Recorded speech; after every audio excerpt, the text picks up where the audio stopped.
So today I am 8 weeks and 1 day pregnant. Today is Tuesday, January 27th. I've had a doctor's appointment, I've had an ultrasound, and I'm just going to I'm going to kind of work backwards. I'm going to start with the most recent news and work backwards because I'm afraid I'll just let it slip in a place where it doesn't make sense and I haven't told you this part yet. So the first part is I went to my OB appointment on January 13th and he was asking how I was doing, if I was having any pain or anything like that, and I kind of described this pain on my left side and that it was pretty sharp. I was experiencing it through most of the day, and that I wasn't worried about it, but his reaction to my description of the pain worried me, and he told me that if the pain got any worse to go to the ER. So later that night I decided I would go, and I was at the ER from I don't know, 9:30 at night till about 1 in the morning, and because I got there before ultrasound had closed for the day, they rushed me in right away. I actually didn't wait at all. And I went in for the ultrasound. So she's kind of probing around, trying to check everything out. She's looking for ectopic. That's what the doctor had worried me about. And so she's explaining what she's checking, and then eventually she was like, you weren't on any fertility medications, were you? And I was like, no. I think we looked at going through the fertility clinic a couple years ago, and then we decided that we were gonna wait. And I just thought that she'd just been looking at my ovaries, and I was thinking, well, I've had problems with my ovaries in the past, with some cysts and that kind of stuff. And so I asked, was it something related to my ovary? And she was like, no. She's like, because there are two in there. I'm still wrapping my head around it. That was 2 weeks ago now.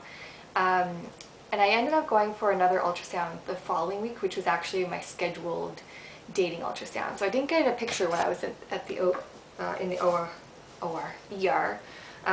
but I did get one when I went the following week.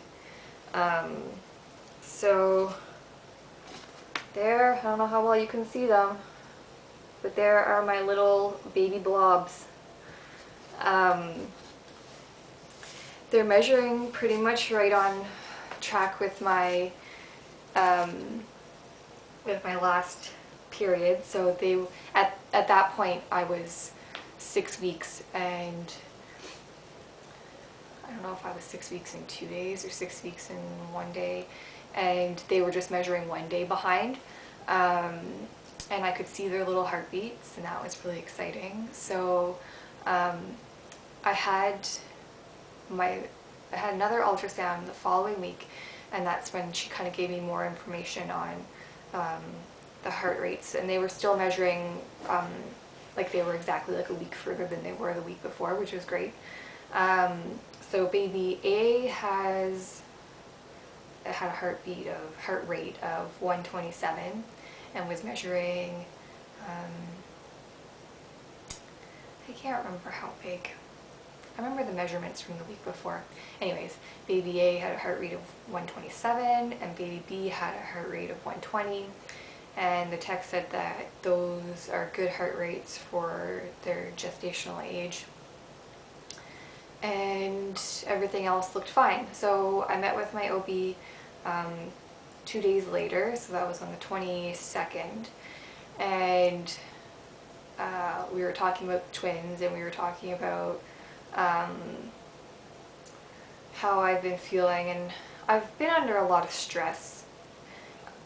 Work related, yes, but nothing that they've done to me. It's just everything building on top of my personal life. And while any of these one events would probably not be stressful on their own, everything combined has been really hard.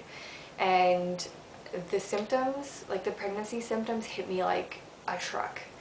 I had been feeling a little bit queasy here and there,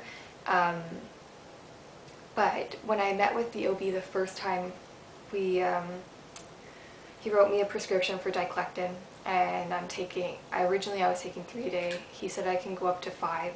I'm taking 4, so I take 2 before I go to bed, 1 when I wake up and 1 around lunchtime, which reminds me I should be taking it as soon as I'm done this video. Hopefully my battery doesn't die in the middle of this. The nausea is still pretty strong. I'm not actually throwing up, but I've been very close, and I have a huge, I know no one loves throwing up, but I have a huge issue with it, and it creates a lot of anxiety for me. And so the nausea has been all-consuming. My fatigue is out of this world. I'm sleeping 12 hours a night and taking a nap during the day. And what else? I got a lot of lower back pain, and I don't know. I definitely feel pregnant.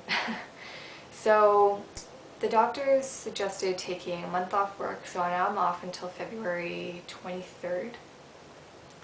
And I'm just supposed to take it easy, keep my feet up, not do a whole lot, and yeah, just relax, I guess, as best I can.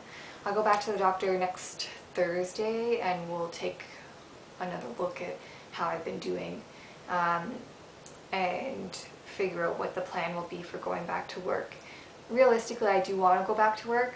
I'm not sure how it would complicate things if I go on any kind of sick leave or whatnot before I'm actually slotted to take mat leave.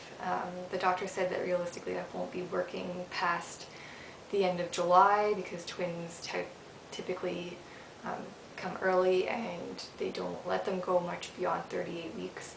So at the very latest I'd probably be having them in the middle of August.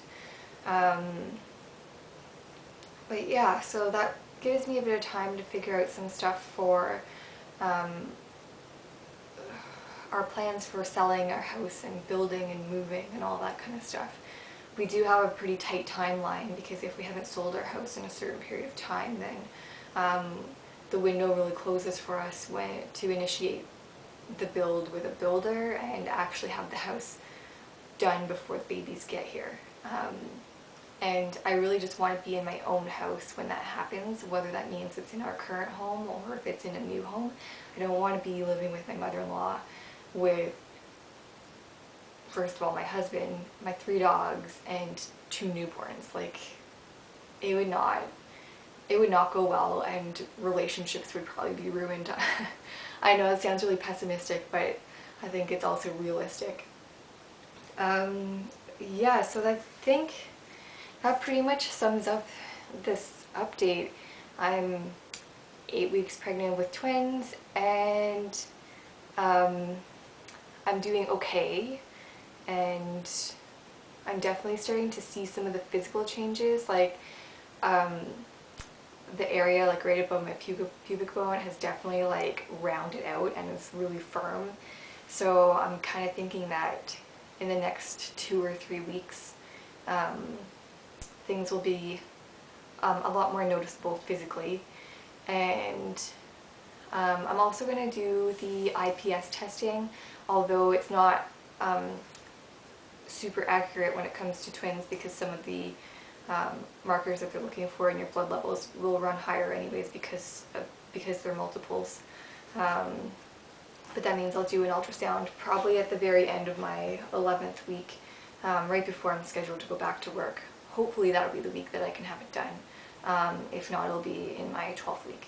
So I'm going to leave this update at that, and I hope you're all doing well, and I will update again soon. Bye!